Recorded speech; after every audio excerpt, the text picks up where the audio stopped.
societies. Let me ask you fundamentally, though. Let me ask you fundamentally. It is beyond doubt that the ultimate solution is to reduce our imports.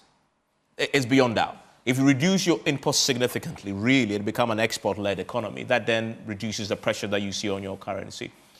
The government policy was to restrict the imports. You don't disagree that that is the ultimate solution, do you?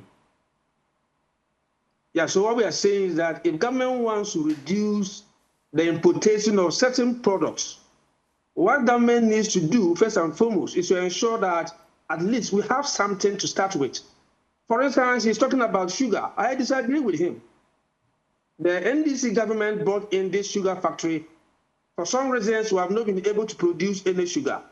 So if you are saying that we should restrict it and that some investors will come in, where are they coming from? Why is that they haven't come to take over what we have started with?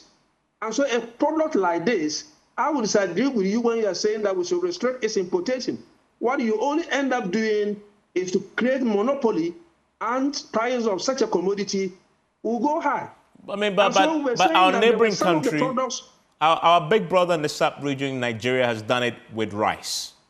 They restricted imports of rice from the rest of the world, and they focused on producing rice locally. And if you speak to any Nigerian, they'll tell you at the beginning it was tough. They had shortages, and people were trying to smuggle rice in, but they kept to it until now.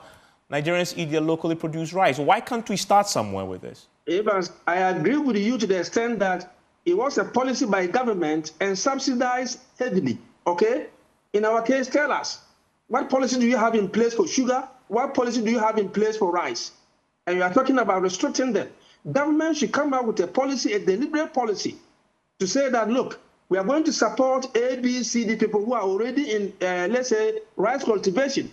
And now we think that in the next 5 years, this is the quantity we are likely to produce. On the basis of that, we want to restrict the importation of rice. Government should tell us that we have a policy document that is inviting investors, come and invest in the sugar industry. And that when you do that, this is the package you have for you. And once you are able to do this and increase sugar production, we are saying that in the next 5 years, this is the quantum of sugar that we think we can produce. And so we want to reduce. Nigeria did not just start without a policy. Nigeria's government came out with a well-intended policy, and that is why today they are able to be on their own when it comes to rice production.